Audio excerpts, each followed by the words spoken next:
They sold my father's farm while he was in hospice, and they expected me to stand in the parking lot and watch the red SO old sign go up like a sunrise I couldn't stop. I didn't yell. I didn't sue. I bought the farm back under a name they didn't recognize, recorded the deed before lunch, and slid that sold rider off the gate myself. Everything here is anonymized. No towns, no surnames, just what happened. My dad is the kind of man who still says, a handshake means something. He taught me to check a fence by running my palm along the wire and listening for the tiny music when it's tight. When he got sick, I moved home. Hospice felt like living on the edge of a quiet cliff. Soft voices, nurses with gentle hands, the smell of antiseptic and coffee. Dad would squeeze my fingers and say, "Don't let the south pasture swamp. It drains first." It was his way of saying, keep going. My uncle called him. Ray started handling things. Feed deliveries, a broken hinge on the east barn,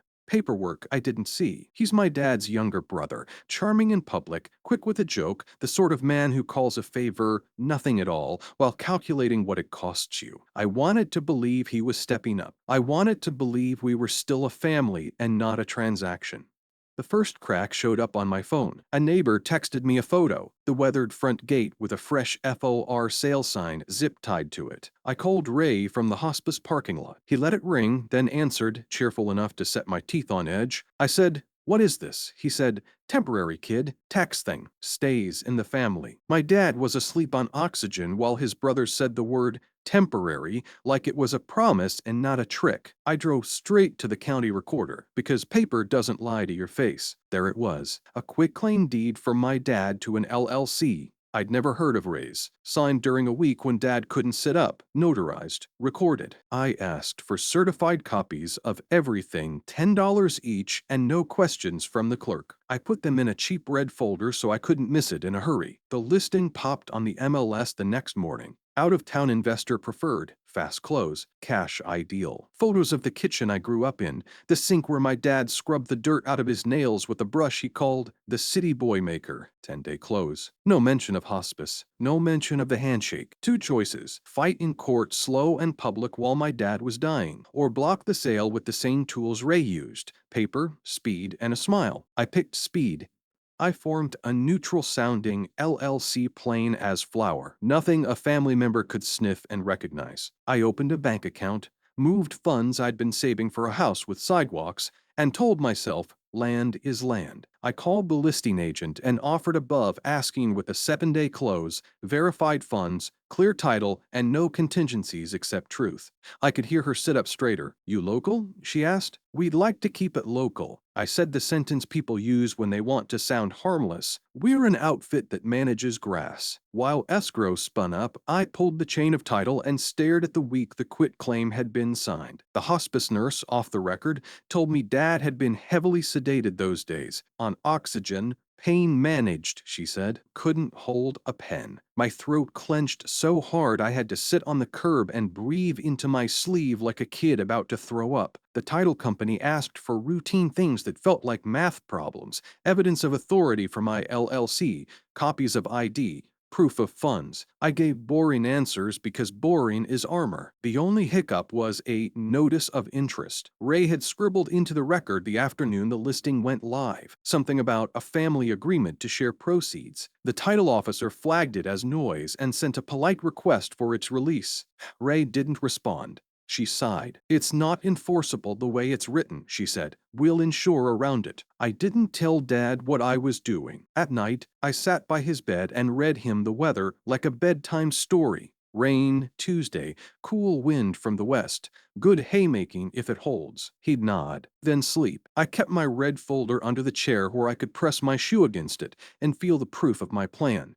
Quick pause. If stories like this help you spot red flags sooner, tap subscribe. It's free, it helps, and I'm here with one of these every day. Closing day felt like a field in September. Bright, brittle, ready to crack if you step wrong. The closer offered coffee in little paper cups. Ray arrived in a starched shirt and a belt buckle he only wears when he wants to look important. He glanced at my LLC's name and grinned like he'd found money in an old coat. "Local buyers," he said. "Glad it stays in the community." I smiled behind my mask and said the other harmless sentence. "We're long on grass, short on talk." We signed. A cashier's check slid across the table. Keys hit the counter. Ray palmed them like a magician making a coin disappear. He had no idea he'd just handed me my father's gate. The deed recorded at 9:12 a.m. I watched the stamp hit like a heartbeat. Then I drove straight to the farm, parked by the mailbox, and walked to the gate. The SOL rider was still zip-tied to the metal. I cut it off with a pocket knife and set it in the bed of Ray's truck with a copy of the recorded deed tucked underneath. I took the keys and walked the fence line, touching each post like counting prayers. Ray called within an hour. "What did you do?" he demanded. "Closed.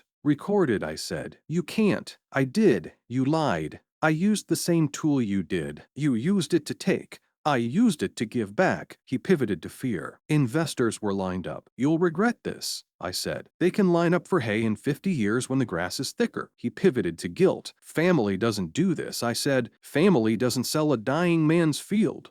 That evening, I brought the new deed to hospice. Dad's hand was cold but steady enough to hold paper. He read the grantee line twice. "Who's North Creek grazing?" he asked. "Me," I said. "For now." He closed his eyes and smiled the smallest smile. "Keep the south pasture," he whispered. "It drains first." I thought that would be the end. It wasn't. The next morning, the recorder's site showed a correction deed from Ray's LLC trying to slip a right of first refusal to himself recorded after my deed. The title officer had already flagged it as nonsense. "It's a post-closing attempt to encumber," she said. "We're rejecting it for indexing. Even if it sticks, it can't reach back in time."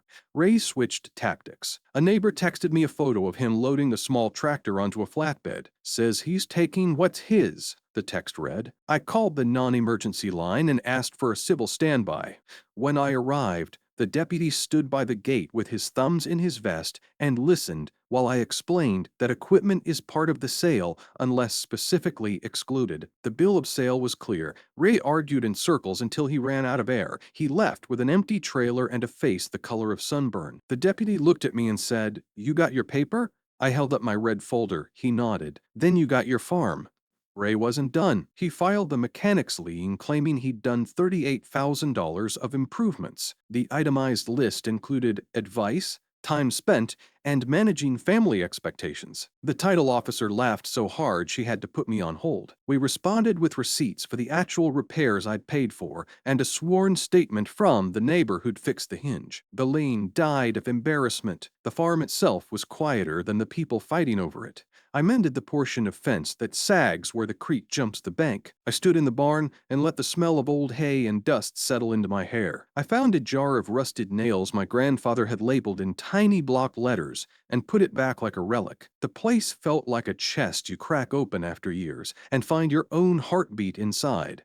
Dad slipped away a week later. The hospice nurse called me at dawn. I drove in the dim blue and sat with him, the deed in my pocket like a keepsake I didn't yet know how to hold. At the funeral, Ray kept his eyes on the horizon, as if there were something out there bigger than accountability. People brought casseroles and opinions. Half the town said, "Family matters are private." Half said, "About time somebody fought back." An old rancher at the feed store shook my hand and muttered, "Smart to use an outfit name. Keeps the snakes guessing." Grief is a strange filter. It made the next twist sharper. A week after the funeral, a farm lease appeared in the recorder's index. Ray leasing the hayfield to himself for 20 years at $1 a year. Effective the month before Dad got sick. Backdated. I printed it, handed it to the title officer, and she whistled low. "We can contest indexing for fraud," she said. "But more importantly, you control the ground. A lease without possession is just paper talking to itself."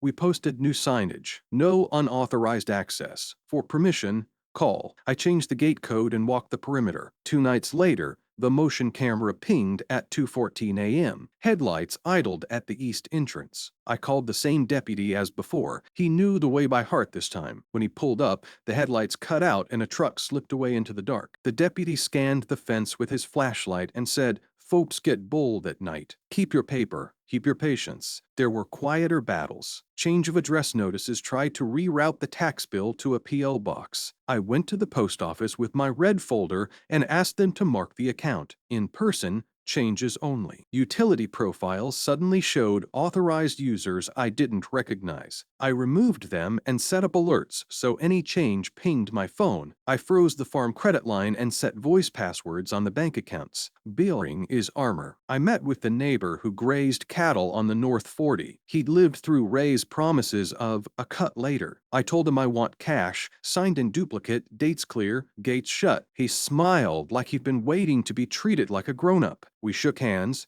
then wrote it down. A handshake still matters, but paper keeps memory honest. The first season became a calendar of small, stubborn choices. Fix the leaky spigot instead of tolerating it. Keep the hedgerow that holds the soil. Repair the windbreak before it fails. At dusk, I drove the perimeter and learned the farm's night noises. Owls you can't triangulate, coyotes laughing at jokes they tell themselves, the creek's soft argument with the bank.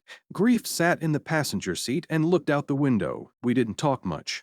Ray tried one more trick big enough to make a sound. He filed an affidavit stocked with words like family intention and constructive trust, arguing the sale was always meant to fund care expenses and the land should equitably revert. It read like someone swallowed a law dictionary and choked on a thesaurus. The title officer attached my red folder as exhibit, a chain of title, dates, notarizations, the clean recording of my deed, the backdated lease he'd tried to float, and then wrote one sentence that might be my favorite in the whole story. Title remains vested as recorded. Simple. Solid. Boring as a fence post. Perfect. I could have sued him for what he did before I bought it back for the quitclaim he engineered while my dad was sedated, for the notary day that should never have happened. I could have dragged our last name across a calendar of hearings. Dad would have hated that. He didn't raise me to win the loud way. He raised me to fix what's broken so it stops breaking you.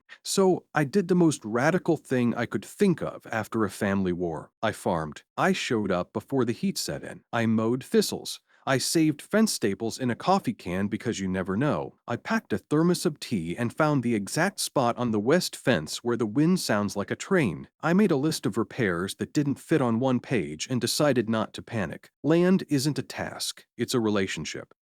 People ask if Ray and I talk. Sometimes he tries. He sent a screenshot of the farm on a real estate site that still had the old photos and typed, "Looks good." I wrote back, "It is." He mailed a holiday card with a glossy family photo and the words, "From our home to yours," like punctuation at the end of a sentence I didn't write. I recycled it and went outside to salt the steps. When I see him in town, I nod. He nods. The space between us is full of things we're not going to say. There was one moment that felt like the end of a chapter, even if it wasn't the end of anything. A kid from down the road wandered up with a fishing pole and asked if he could try the creek. I told him yes if he closed the gate behind him and texted me what he caught. He sent me a picture of a sunny and a smile with a missing front tooth. It looked like the place was kissing my hand back. I know this part sounds sentimental, but it's not. It's the quiet revenge of continuity. You keep the place that made you. You don't let the worst day in a family define the next 50 years of a field. You don't put a sold sign on a promise your dad taught you how to keep. What I learned. Walleye theft isn't ski masks and crowbars. It's laminate counters, cheap pens, and words like temporary and for taxes. They count on grief to slow you down. They count on nostalgia to shut you up, but paper cuts both ways. You're allowed to be fast, polite, and relentless for the people you love. You're allowed to use the same system, but for good. And sometimes the kindest way to honor someone is to make your victory boring. Boring is armor. Boring is permanent. If you're still here, thank you for listening. I hope your family never gives you a story like this. But if they do, remember, you're allowed to protect what's yours without becoming what hurt you. Protect yourself, general steps, not legal advice. Check your property records online with your county recorder or land registry twice a year. Set calendar reminders. Look for surprise transfers, liens, or leases. Ask CL. Lock down the basics. USPS informed delivery or your local equivalent, in-person changes only. On mail, account alerts and voice passwords on banks and utilities, and a fire-resistant lockbox for originals. F family rule for big signatures. No deeds, POAs, wills, or estate papers signed under pressure, illness, or sedation. Wait 48 hours and have a neutral third party present. C. Keep clean copies in a simple red folder system. Certified copies of deeds, bills of sale, POA revocations, and key receipts in one place you can grab in 5 seconds. Paper wins when paper is ready. Stay safe.